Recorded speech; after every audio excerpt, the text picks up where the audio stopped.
Aita for refusing to go to my sister's wedding after finding out only our family had to pay to attend? Throwaway account because I'm super active in a D&D subreddit, love my TTRPG crew, and don't want this drama tied to my main. I'm really struggling with this situation, and I'd love some outside perspectives on whether I'm being unreasonable or if I'm justified in how I feel. It's a long story, so bear with me, I'll try to keep it clear. I'm 28F, and my younger sister, Katie, also 28F, is getting married to her partner, Chris, 29M, in April in Dubai. Katie and I have always been close, though we're quite different. She's always been the dreamer, obsessed with glamour and big moments, while I'm more practical and happy with a quieter life. Growing up, she'd talk endlessly about her dream wedding, think fairy tale vibes with all the trimmings. So it wasn't a huge surprise when she announced she and Chris were planning a 4-day extravaganza in Dubai. We're talking a luxurious hotel, multiple events, the works. There are 70 guests invited, and Katie specifically asked me, my husband, 30M, and our parents, 60s, to stay at the same hotel as her, Chris, the bridesmaids, I'm the maid of honor, and the groomsmen. Chris's family, his parents, 2 brothers, and a nephew, are also staying at the hotel. The cost? It's steep. The hotel is super fancy, and with flights, it's coming to just over £2,900 per person for me, my husband, and each of our parents.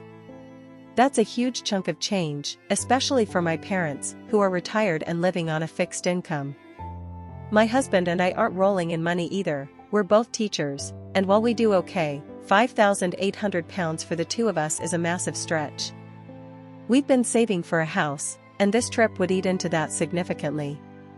Still, I was willing to make it work because it's my sister's wedding, and being MOH is a big deal to me. I figured it's a once-in-a-lifetime event, so we'd find a way. Here's where things get complicated. Katie and Chris are pretty well off. I don't know their exact combined income, but Katie makes £88,000 a year, and she's the lower earner. Chris works in finance, and from what Katie's mentioned, he's doing very well, likely 6 figures. They live a comfortable life, nice apartment, frequent holidays, designer clothes, you get the picture. About 6 months ago, they came to me and my parents with a sob story. They said the wedding venue in Dubai had unexpectedly raised their prices due to some local regulations, and they needed an extra £17,000 to cover it or they'd lose their deposit and the whole wedding would fall apart. They stressed it was a loan, not a gift, and promised to pay it back over time. They seemed desperate, and Katie was practically in tears, so we believed them. My parents, who've always been supportive, agreed to lend £10,000, and I offered £7,000 from our savings. It was a tough decision. My husband wasn't thrilled about dipping into our house fund, but I wanted to help my sister have her dream day. Fast forward to a couple of months ago, and I found out through a mutual friend, one of the bridesmaids, that the £17,000 wasn't for the venue at all. It was to cover travel and accommodation costs for Chris's family, his parents, brothers, and nephew, to fly to Dubai and stay at the hotel. Apparently, when they saw the £2,900 per person price tag, they flat out refused to go, saying they couldn't afford it. Katie and Chris decided to foot the bill for them but didn't tell us. I was stunned. I confronted Katie, and after some dodging, she admitted it was true. My first question was, if they were paying for Chris's family, why not pay for our parents too? I'd never expect them to cover me and my husband, we'd either pay our way or politely decline and send our love.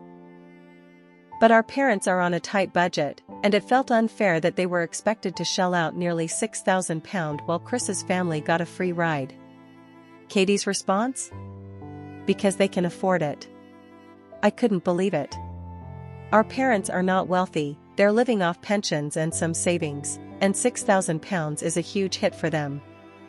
I pressed her further, asking why. If she thought this was the fairest way to handle things, she lied about what the £17,000 was for.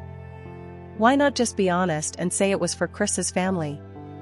She got super defensive, saying wedding planning is stressful, they were trying to keep everyone happy, and I was making it harder by questioning her. She couldn't give a straight answer about the lie, which made me feel even worse. It wasn't just the money, it was the deception that stung. I talked to my parents about it, and they were really disappointed to learn the truth. They felt taken advantage of, especially since they'd stretched their budget to help out with the £10,000 loan. But they're the kind of people who hate conflict and just want to keep the peace, so they said they'd still go to the wedding to support Katie. I, however, couldn't shake how wrong this felt. To me, if Katie and Chris couldn't afford to pay for both sets of parents, and Chris's brothers and nephew, they should have either covered all 4 parents or no one at all. Paying for one side's family while expecting the other to fork out thousands, and lying about the loan on top of it, feels manipulative. I told Katie I was backing out of the wedding, including my MOH role. I explained that I didn't feel comfortable attending after the way they handled this, and I was upset about the lie and the unfairness to our parents. Since then, Katie and Chris have been blowing up my phone, saying I'm ruining their wedding and making them feel awful. Katie's even cried, saying I'm abandoning her on the most important day of her life. Chris texted me saying my decision is causing drama and embarrassing them in front of their friends and family. I feel terrible, I love my sister, and I don't want to hurt her, but the whole situation feels so icky. The lie about the £17,000, the unequal treatment of our families, and the expectation that I'd just go along with it all make me question how much they respect me or our parents.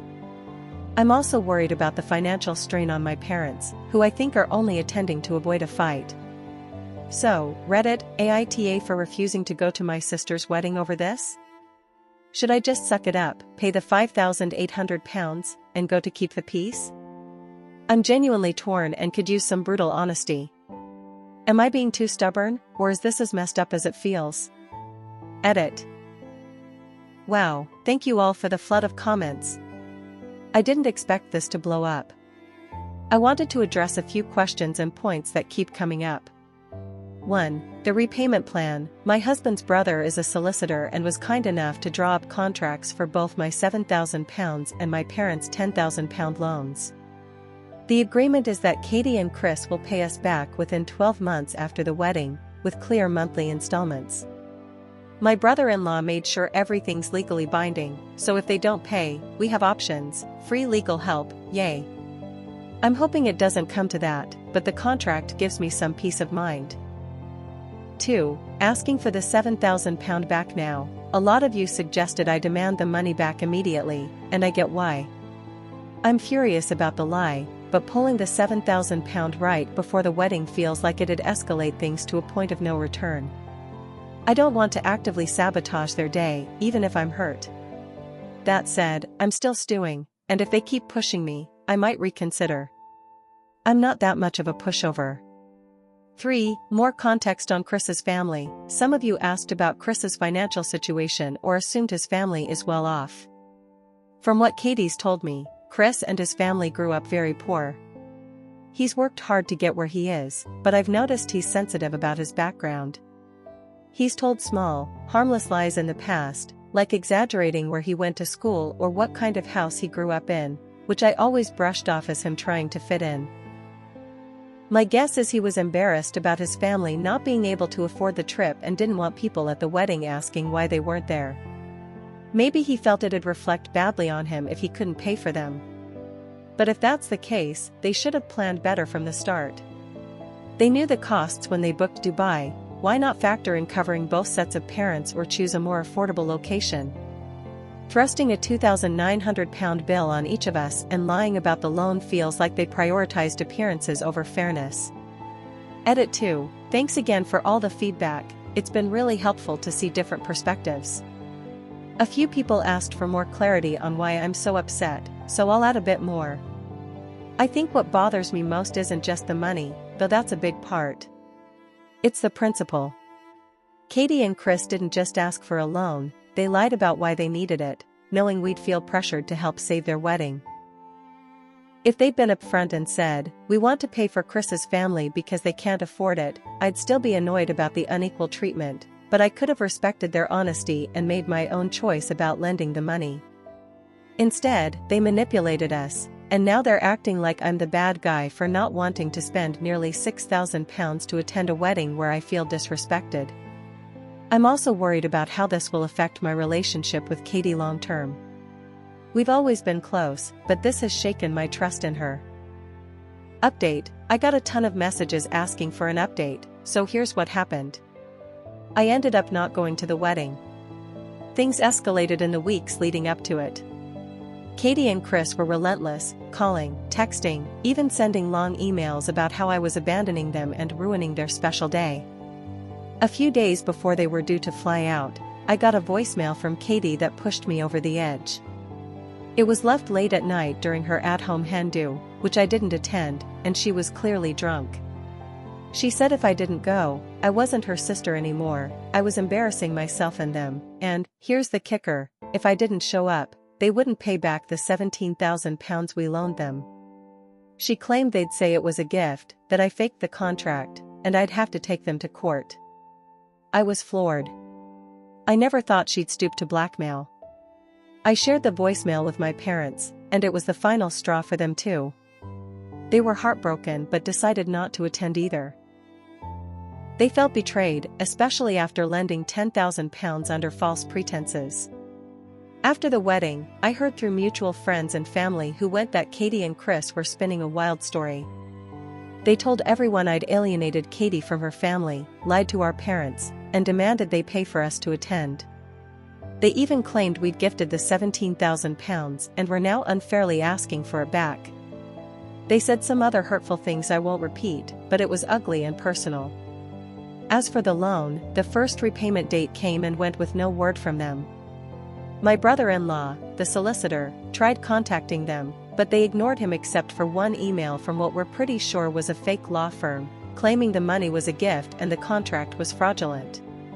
My brother-in-law responded by sending them a copy of Katie's voicemail and a final demand, saying the repayment plan was void and we wanted the full £17,000 within 30 days or we'd go to court. 5 days later, the money appeared in our accounts, £7,000 to me and £10,000 to my parents. No apology, no explanation, just the transfer. Since then, I've heard through the grapevine that Katie and Chris are telling people we demanded our gift back out of spite and disowned them, leaving them in a tough financial spot. It's frustrating to hear them twist the story, but I'm done engaging. This whole ordeal has been devastating. Katie and I were so close, and I never imagined our relationship would end like this. But after the lies, the blackmail, and the way they've trashed me to others, I can't see a way forward. I'm still processing the loss of that relationship, but I truly believe I'm not at fault here. Thanks again to everyone who commented and offered advice.